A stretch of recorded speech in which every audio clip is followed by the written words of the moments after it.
It was a quiet morning, the kind of shift Mike Dawson was used to in the upscale district he patrolled.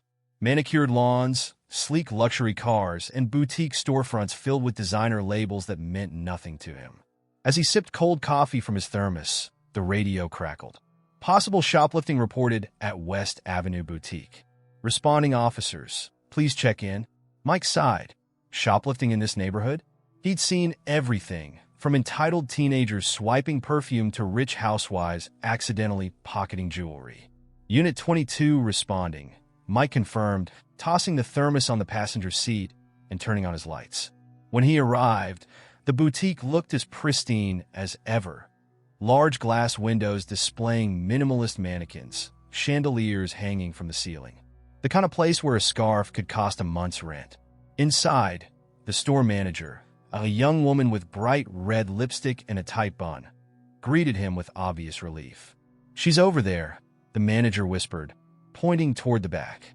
Mike followed the gesture and spotted a striking woman, mid-30s, elegant and composed. She stood calmly by a display of handbags, dressed in a tailored trench coat. There was something about her posture, rigid, confident, as if she wasn't the slightest bit worried about being confronted. "Ma'am, I need to ask you a few questions," Mike said as he approached, keeping his tone professional but firm. The woman turned slowly, meeting his gaze with cool detachment. Her eyes flicked over his uniform, a flicker of something, contempt, amusement, crossing her face. She didn't say a word. "Did you take anything from the store without paying?" Mike asked, pulling out his notepad. She didn't answer. Instead, she gave a slight, dismissive smile, as if he were an annoyance rather than an officer of the law. "Ma'am, I need to see some ID," Mike said, his patience thinning. The woman raised an eyebrow, her expression barely changing. "No." Mike blinked. "Excuse me?" "I said no." She crossed her arms, completely at ease. "I don't need to give you anything." "Listen," Mike said, taking a step closer, "I'm not going to ask again. Either you hand over your ID, or we're going to have a problem." The woman tilted her head, the faintest smirk tugging at the corner of her mouth. "You already have a problem, officer." That was it. Something in Mike snapped. The smugness, the refusal, the absolute disregard for authority. It was all too much. He knew her type. Rich, untouchable. The kind who thought the rules didn't apply to them. "Turn around," Mike ordered, voice sharp now. "Hands behind your back." The woman's smirk didn't fade, but she complied slowly, as if humoring him. "You're making a mistake," she said quietly, almost like a warning. "Yeah? We'll see about that," Mike muttered as he cuffed her wrists. "You're under arrest for disorderly conduct and resisting an officer." She didn't resist. She didn't fight. But her silence, her calm, something about it unsettled him. As he led her out of the boutique, the manager looked on, satisfied but nervous. A couple of bystanders outside stopped to watch, phones raised, recording the arrest. Mike shoved the woman gently into the back of his patrol car, slamming the door shut with more force than necessary. "Who do you think you are?" Mike muttered as he got behind the wheel. "Must be nice, thinking you're above everyone else." From the back seat, the woman's voice was clear, calm, and cutting. "You have no idea what you're getting yourself into, officer." Mike ignored her. He figured she'd sober up soon enough, once she was sitting in a cell waiting for someone to bail her out. These types always cracked when they realized the law applied to them, too.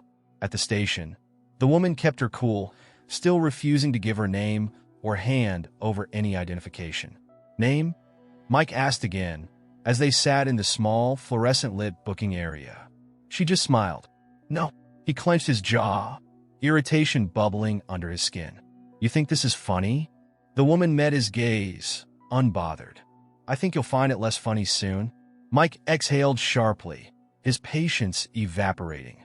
"Put her in holding," he told the desk sergeant, trying to keep his voice level. "Sure thing." The sergeant gave Mike a skeptical glance as he led the woman to a holding cell. 10 minutes later, Mike was leaning against the counter, waiting for the arrest paperwork to print, when the desk sergeant returned, pale and wide-eyed. "Mike, you're not going to believe this." Mike looked up, frowning. "What?" The sergeant handed over a thin file, and as Mike flipped it open, his stomach dropped. There, in black and white, was a passport photo of the woman he'd just arrested. Emily Harrison, the sergeant muttered under his breath. Wife of David Harrison. Mike stared at the file in disbelief. Who the hell is David Harrison? The sergeant gave him a grim look. High-ranking diplomat. Worked for the embassy. She's got immunity, Mike. For a moment, Mike couldn't speak. His heart pounded in his chest. The arrogance, the refusal to cooperate. It all made sense now. She knew exactly what she was doing.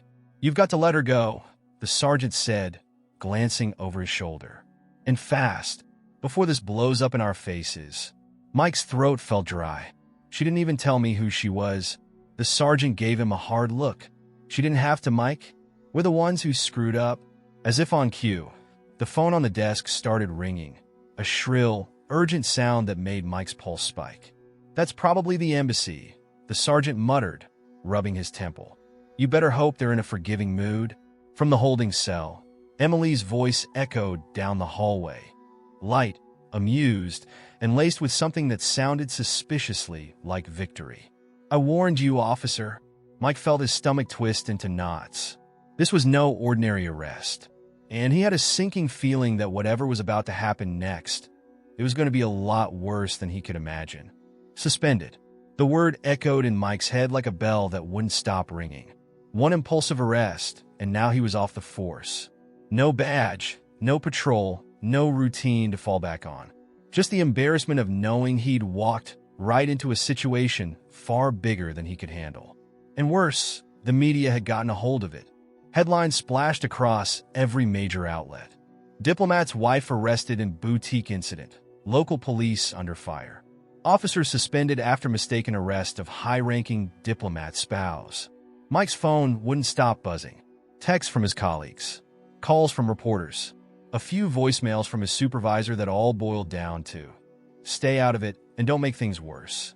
He tried to drown it all out, sitting at the kitchen table with a bottle of beer in front of him, his wife pacing the room. You've got to fix this, Mike, she hissed, anxiety sharp in her voice. They're saying you racially profiled her. Mike rubbed his face, exhaustion settling deep in his bones. I didn't profile anyone. She refused to cooperate. What was I supposed to do? Just let her walk. His wife crossed her arms. You should have thought it through. She's connected, Mike. You can't just go arresting people like that. I was doing my job. The words sounded weak, even to him. Yeah? And look where that got you. She shot him a pointed look before storming off, leaving him alone with his regrets. The bottle of beer stayed untouched. Something gnawed at Mike, a feeling he couldn't shake. Emily Harrison, that smug expression, the way she let him arrest her without the slightest resistance. And her parting words, I warned you, officer. He knew when someone was hiding something. He'd seen it 100 times before. And Emily? She wasn't just being difficult. There was something more, something deliberate. The question was what? The next morning, Mike decided he wasn't going to sit around waiting for things to blow over. If there was any chance of salvaging his reputation, he needed answers. Real answers. He found David Harrison's contact information easily enough. Diplomats weren't exactly hard to track down. Standing in front of the elegant townhouse the embassy had provided, Mike hesitated for just a second before knocking on the door. It opened almost immediately, as if David had been expecting him. David Harrison was the definition of composed, clean-shaven, well-dressed, and radiating the kind of calm that only came with power. His eyes, however, were cold, assessing Mike with the precision of a man used to getting what he wanted. Officer Dawson, David said smoothly, as if greeting an old acquaintance. I assume you've come to discuss the unfortunate incident. Mike stepped forward, barely keeping his frustration in check. I need to know what's really going on. David's expression didn't change. What makes you think anything is going on, officer? Mike folded his arms. Your wife didn't act like someone worried about getting arrested. She acted like someone with a plan, and I want to know what it is. David let out a small, humorless chuckle. I suppose you're not as clueless as your superiors seem to think. He gestured toward the living room. Come in, Officer Dawson. We should talk. Mike sat stiffly on the edge of a leather armchair, while David poured himself a glass of whiskey. He didn't offer Mike any, which was just as well. Mike wasn't here to drink. You've already caused enough damage, David began. taking a sip. "But since you seem determined to involve yourself further, I might as well give you some context." He set the glass down deliberately, the ice clinking softly. Emily wasn't just shopping that day. She was in the middle of an operation. Mike frowned. "What kind of operation?" David's gaze hardened. "One that involves people far more dangerous than you can imagine. We've been tracking a network of human trafficking for months. Dangerous, well-connected individuals operating right here, under the city's nose." Emily was gathering intel on one of their couriers when you interrupted. Mike leaned forward, his frustration bubbling to the surface. "If that's true, why didn't she just tell me? I could have helped." David gave a thin smile, void of warmth. "Because the people we're dealing with are connected to local politicians, some very high up. If her identity had been compromised, it would have ruined everything. We needed to operate quietly." Mike clenched his fists. "So, what now? You expect me to walk away and pretend none of this happened?" David's expression turned colder. "Yes, that would be the smart thing to do." For a moment, Mike considered it. The logical move would be to step aside, let the diplomats handle it. But the idea of walking away, of leaving things unfinished, gnawed at him. "What if I don't?" Mike asked quietly. David studied him for a moment, as if weighing the options. "Then you'll be on your own. No badge, no backup. If you get in over your head, I won't be able to help you." Mike's jaw tightened. "I've been a cop for 15 years. I know how to handle myself." David gave a small, dismissive shrug. "Suit yourself, Officer Dawson. Just understand this. If you go poking around where you're not wanted, the people you're after won't hesitate to silence you. And the embassy won't lift a finger to save you." Mike stood, his mind racing. "I don't care about your embassy. I care about stopping whoever's behind this." David's expression shifted slightly, just a flicker of approval, quickly masked. "In that case," he said, "you'd better start with Marcus Reed." Mike paused. "Who's that?" "One of the couriers Emily was tracking. Runs a nightclub downtown. That's where you'll find your first lead." David walked him to the door, his tone almost warning. "Just remember, Officer Dawson, you're playing a dangerous game now, and you've already made one mistake." Mike stepped out into the cool air, the door clicking shut behind him. He stood there for a moment, heart pounding in his chest. The easy thing would have been to walk away. But something about this case, the lies, the cover-ups, the stakes, pulled at him. He wasn't done yet. Not by a long shot. And if the politicians thought they could hide behind their power and connections, Mike was going to make sure they learned the hard way. Mike had been in dangerous situations before, but nothing like this. He knew the risks of going rogue. No badge, no backup, and too many enemies. But there was no turning back now. The deeper he dug, the clearer it became. This wasn't just a trafficking ring. It was a well-oiled machine, protected from the top down. And Marcus Reed was his next target. The nightclub David had mentioned was a flashy, high-end place called LUX, frequented by celebrities, politicians, and people with money to burn. It was also, Mike suspected, where dirty deals were made under the strobe lights and champagne flutes. The kind of place where secrets were currency. Mike arrived early, blending into the crowd as best he could. No uniform, just a dark jacket and a wary expression. His eyes scanned the room until they landed on a man by the bar. Marcus Reed, mid-40s, slick hair, wearing a gold watch too shiny for someone running a legitimate business. Mike approached slowly, taking a seat next to Marcus without a word. He waited a moment, letting the music and the buzz of conversations create a buffer between them. Then he leaned closer. "Busy night, Marcus?" Marcus glanced at him, a smirk curling on his lips. "Do I know you?" "You don't," Mike said, keeping his tone light. "But you're about to." Marcus's smile faltered, suspicion flickering across his face. "What do you want, man?" Mike leaned in further, lowering his voice. "I know what you're moving through this place, and I know Emily Harrison was onto you." At the mention of Emily's name, Marcus's eyes darkened, the playful grin disappearing. "I don't know what you're talking about," he muttered, shifting on his stool. Mike smirked, sensing the unease. "Relax. I'm not here to arrest you. I just want to know who you're working for." Marcus laughed, but there was no humor in it. "You're way out of your league, cop. You don't have a clue what's going on." Mike shrugged. "Maybe, but here's what I do know. People like you don't get to play both sides forever. Eventually, someone flips. Marcus's jaw tightened, but before he could respond, two men appeared at his side, muscle, dressed in tailored suits but unmistakably hired thugs. One leaned down, speaking low in Marcus's ear. "Trouble?" Marcus waved them off, though his hands twitched nervously. "Nah, just an old friend." The men lingered for a second too long, eyeing Mike. He stared back, keeping his expression neutral, and after a moment, they drifted into the crowd. Marcus turned back to Mike, his voice quieter now. "If you're smart, you'll walk away. This isn't your fight." Mike leaned in, voice steady. "Yeah, well, I've got nothing to lose." For a second, Marcus seemed to waver. Then, with a sigh, he pulled a business card from his pocket and slid it across the bar. "Meet me here tomorrow night. Midnight. No cops. No drama. If you're serious about knowing what's really going on, you'll come alone." Mike pocketed the card without looking at it. "See you there." The next night, Mike stood outside a rundown warehouse on the city's edge, the address Marcus had scribbled on the card. It was cold, the streets empty, except for the occasional flicker of headlights from passing cars. He didn't know what to expect, but he knew better than to trust Marcus completely. His instincts told him the setup smelled like a trap, but curiosity and desperation kept him there. He needed answers, and this was his only lead. Mike pushed the door open and stepped inside. The air smelled of gasoline and damp concrete, and the only light came from a flickering bulb above. In the middle of the room, Marcus stood with two men, different muscle this time, but just as dangerous looking.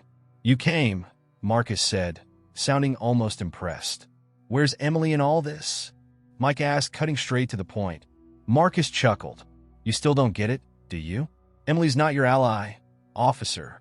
She's just as deep in this as the rest of us." Mike's heart skipped a beat. "What are you saying?" Marcus smirked. "The politicians she's investigating? They're not the only ones running this show. She's part of it too. You think she's some hero? She's in just as deep, working both sides." Mike's stomach twisted. Could it be true? Was Emily really part of the network, playing both him and David all along? Marcus saw the doubt on Mike's face and grinned. "Tough pill to swallow, huh?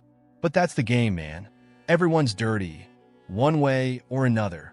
Before Mike could respond, the door behind him swung open, and Emily Harrison stepped into the room, her heels clicking sharply against the floor. Mike froze, the air thick with tension as their eyes locked. "Marcus," Emily said smoothly, her expression unreadable. "You always talk too much." Marcus raised his hands in mock surrender. "Just giving the good officer a little clarity, that's all." Emily turned her gaze to Mike, her voice calm but laced with something dangerous. "Whatever he told you, don't believe it." Mike's head spun. "So, what's the truth, Emily? Are you part of this or not?" Emily's jaw tightened, but before she could answer, the two men at Marcus's side reached for their weapons. "Enough talk," Marcus muttered. "Time to end this." Everything happened in a blur. Emily moved first, faster than Mike thought possible. A gun appeared in her hand, and in two clean shots, Marcus's men dropped to the ground. Marcus backed away, panic spreading across his face. "You're crazy," he shouted. Emily turned the gun on Marcus, her expression cold. "You always were a liability." Before Marcus could react, Emily pulled the trigger. The shot echoed through the warehouse, and Marcus crumpled to the ground. Mike stared, stunned, as the smell of gunpowder filled the air. "What the hell, Emily?" She lowered the gun and met his gaze. "I didn't have a choice." Mike shook his head, anger rising in his chest. "What the hell is going on? You said you were working to take down the network. Now you're just killing people?" Emily stepped closer, her voice steady. "It's more complicated than you think, Mike. Marcus was about to flip and expose me. If he talked, the whole operation would have collapsed. I couldn't let that happen." Mike's mind raced, trying to piece together the truth. "So, what now? You just keep playing both sides." Emily gave him a sad smile. "There are no sides, Mike. Just survival." For a moment, they stood in silence, the weight of everything between them heavier than words could convey. Then Emily handed him the gun. "Take it," she whispered, "because from now on, you're in this with me." Mike stared at the weapon, his pulse pounding in his ears. He crossed the line.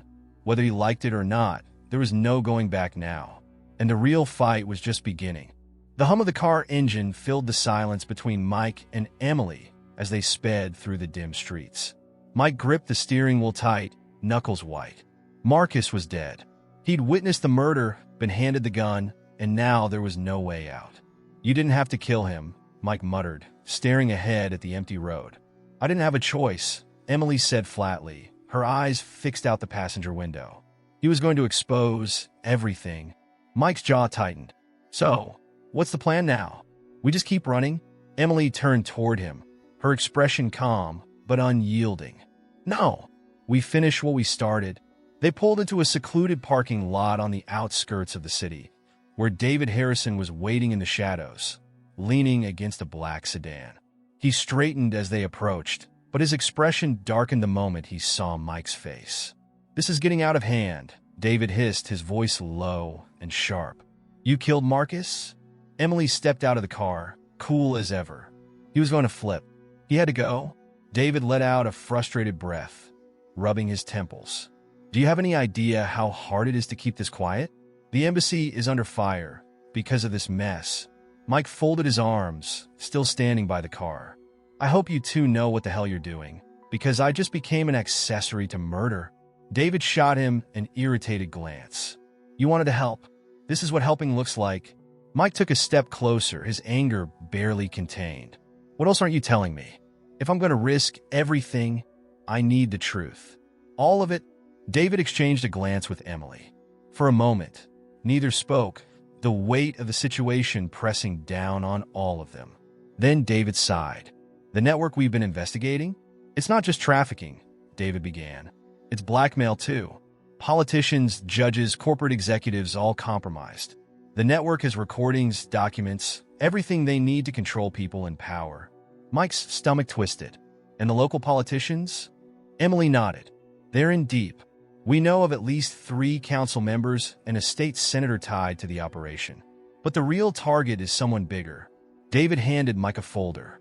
Inside were photographs, financial records, and surveillance notes. The face at the center of it all made Mike's heart stop. Mayor Stephen Rollins. Mike shook his head in disbelief. "The mayor?" David's expression was grim. "He's been laundering money through city contracts, and he's using his office to protect the trafficking operation. That's why Emily had to get close to Marcus. He was a link to Rollins' inner circle." Mike exhaled slowly, the gravity of the situation hitting him. This wasn't just about taking down criminals. It was about dismantling a system. "So, what's the next move?" Mike asked, knowing there was no turning back now. Emily gave him a hard look. "We need evidence. Rollins is hosting a fundraiser tomorrow night at the Grand Hotel. All the key players will be there." David picked up where she left off. "There will be deals happening behind closed doors, contracts, bribes, everything we need to tie Rollins to the operation." Mike nodded slowly. "And let me guess, you want me to sneak in?" Emily smiled faintly. "You catch on fast." The next evening, Mike stood in front of a mirror, adjusting the lapels of the black suit David had lent him. He felt out of place in the polished outfit, but it was the only way to blend in at the fundraiser. Emily appeared behind him, fastening a silver bracelet around her wrist.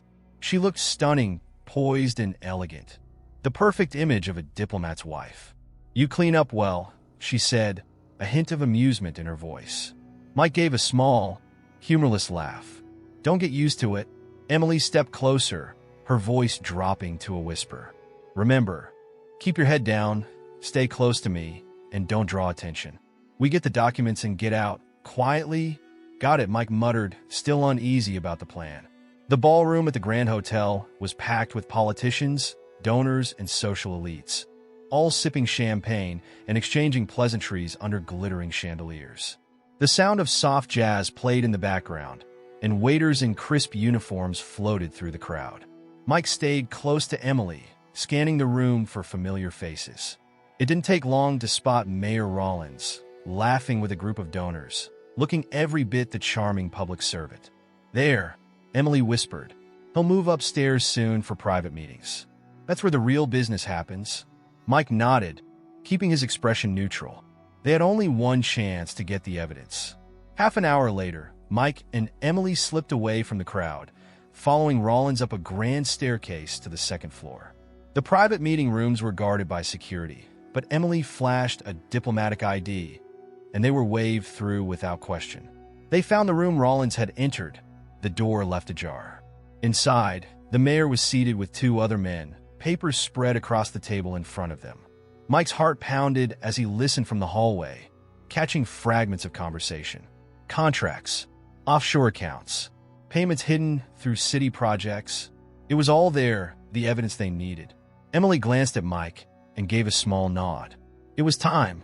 With practiced ease, Emily slipped into the room, her voice light and disarming. "Mayor Rollins? So sorry to interrupt, but I think we have a small problem." The men looked up startled. Rollins frowned. "What is this? Who are you?" Emily smiled. "Let's just say I know more about your business than you'd like." Before Rollins could react, Mike stepped into the room, pulling out a small recorder from his jacket pocket. "This ends now," Mike said, his voice steady. "We have everything we need to bring you down." Rollins's face twisted with rage. "You have no idea who you're dealing with." Emily gave him a cold smile. "Actually, we do. And your time is up." They left the hotel quietly, the recorder tucked safely in Mike's pocket.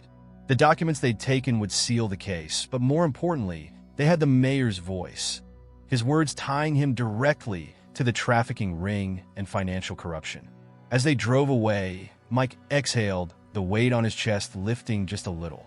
They weren't done yet. There were still arrests to be made, investigations to wrap up. But for the first time in weeks, he felt like they were winning. Emily sat beside him, her expression unreadable. "You did good, Mike," she said softly. He glanced at her, unsure if it was a compliment or just another part of the game she was playing. But for now, it didn't matter. They crossed every line, broken every rule, and somehow they were still standing. Mike sat in the police station parking lot, gripping the steering wheel with both hands. The sun was rising over the city skyline, casting an orange glow across the windshield. In his pocket sat the recorder, the hard evidence of Mayor Rollins' involvement in the trafficking operation. The job was finally done, but the weight of everything they'd done to get there still pressed down on him. Emily sat in the passenger seat, staring straight ahead, silent.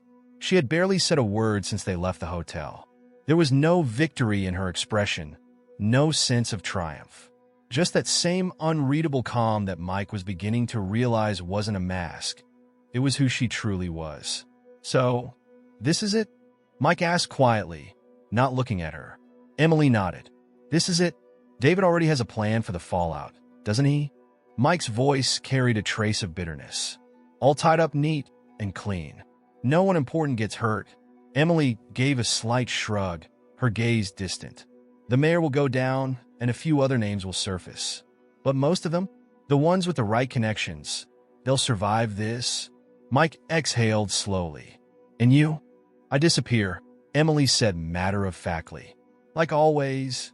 Mike clenched his jaw. After everything, every risk they'd taken, every line they'd crossed, Emily would vanish, and the system would keep turning. The bad guys would pay, but only just enough to keep the world looking tidy. "You used me," Mike said finally, turning to face her. "From the beginning, this was always the plan, wasn't it?" Emily met his gaze without flinching. "I gave you the truth, Mike. You just didn't like the way it looked." They walked into the station together, but the distance between them felt like miles. Mike handed the recorder to the internal affairs officer, waiting by the desk.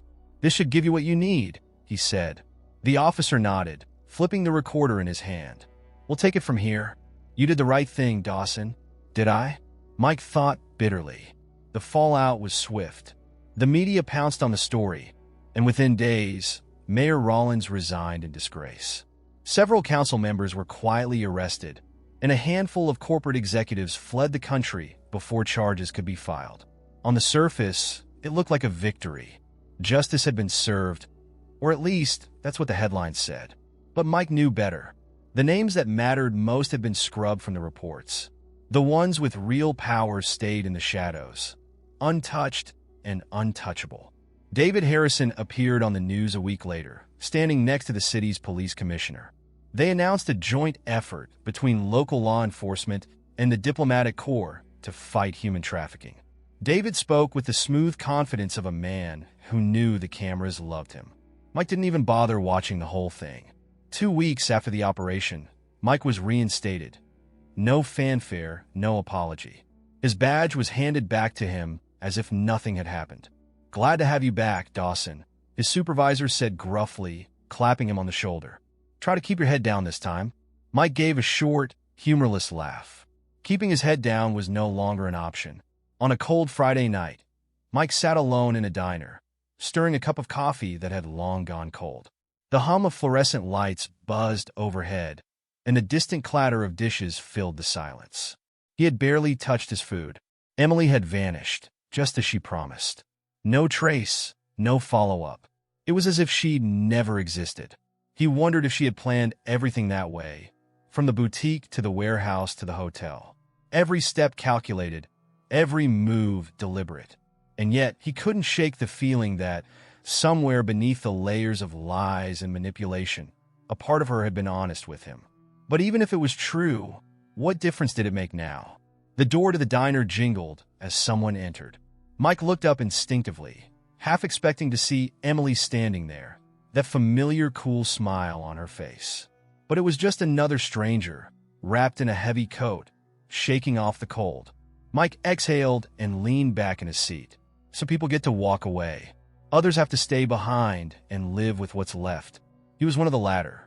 3 months later, an envelope arrived at Mike's door. No return address, no note, just a small, plain manila envelope. Inside was a passport under a different name, along with 2 plane tickets to Buenos Aires.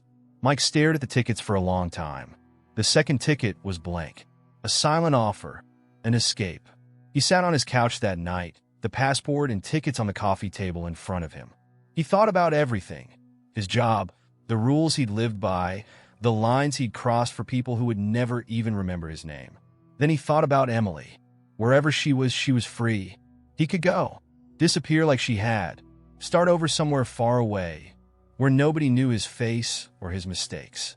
But as the hours ticked by, the decision became clearer. He wasn't like her. He couldn't just walk away. When morning came, Mike packed the envelope back up, sealed it tight, and shoved it in the back of his closet. The world would keep spinning. The powerful would stay powerful. But Mike Dawson still had his badge. And for whatever it was worth, he was going to do the job the right way. No shortcuts. No escapes. He'd crossed too many lines already. But at least he knew where he stood now. And for him, that would have to be enough.